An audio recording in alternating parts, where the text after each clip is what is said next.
皆さん、こんにちは。グレートメンチャンネルにようこそ。このチャンネルは、世界の偉大な人々を2人の女の子が楽しく紹介していきます。興味のある方はチャンネル登録とグッドボタンをオンにしていただけると嬉しいです。こんにちは、さくらです。今日は西洋哲学の父とも呼ばれるソクラテスについて、じっくりと話していきたいと思います。ひなたです。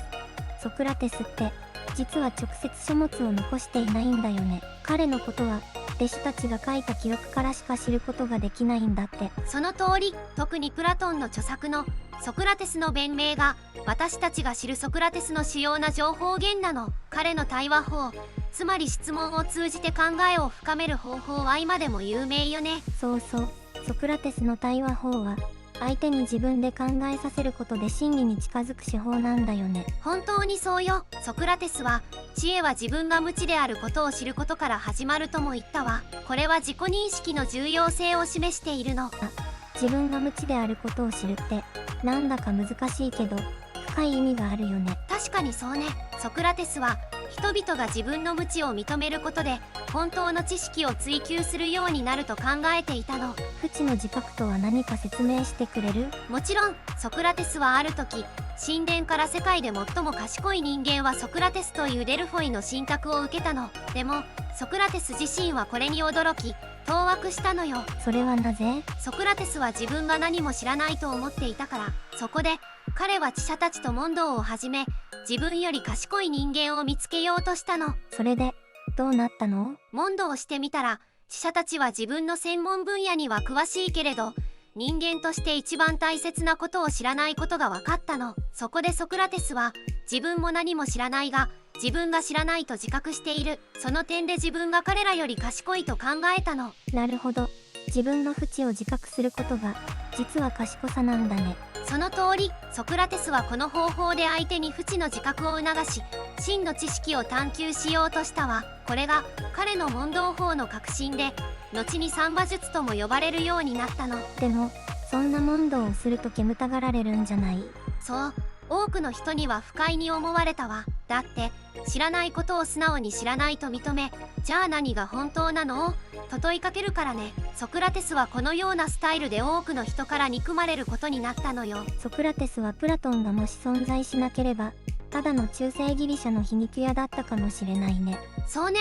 プラトンがソクラテスの弁明を伝えたことで、ソクラテスの思想が広く知れ渡ることになり、プラトンがいなければ、ソクラテスはここまで偉大な哲学者として語られなかったかもしれないわね。ソクラテスの話で何か面白いエピソードとかあるのかな？実は結婚生活に関する面白いエピソードがあるのよ。彼の妻、クサンティッペは非常に気が強い人物として知られているわ。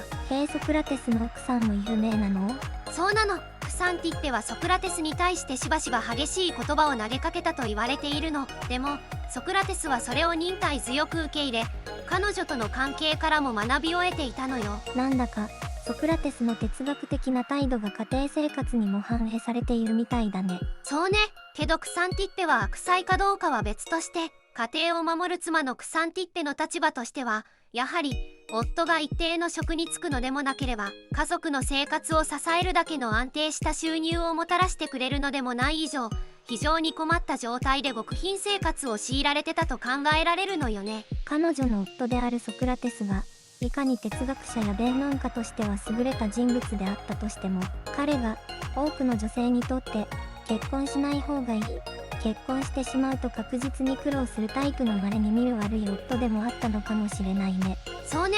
他にはソクラテスは市民としての責任についても強い意識を持っていたわ。彼はアテネの民主政治に積極的に参加して、公共の場での討論を重視していたの。市民としての責任を果たすこともソクラテスの哲学の一部だったのか。本当にそうよ。ソクラテスは個人の幸福だけでなく、公共の利益も重視していたの。彼の哲学は個人の自己認識だけでなく、社会に対する責任にも焦点を当てていたのよ。ソクラテスの思考は本当に深くて多面的だね。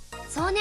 さらにソクラテスは倫理的な問題にも深い関心を持っていたわ。彼は道徳とは何か、正義とは何かといった問いに常に取り組んでいたの。道徳や正義について考えるって今の私たちにもすごく重要なテーマだよね。本当にそう思うわ。ソクラテスの最後も有名ね。彼はソクラテス事件で裁判にかけられ、死刑を宣告されたの。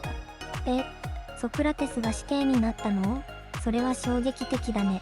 そうなの。当時のアテネは簡単に担当の役人を丸め込めば簡単に脱獄できたみたいなの。彼は友人からの脱獄の勧めも断り、自分の信念を貫き、毒杯を飲んで命を終えたの。彼の死は自由な思考の重要性と、それが時には権力と対立することを示しているわ。ソクラテスのように自分の信念のために命を落とすなんて本当に勇気のある行動だよね。そうね。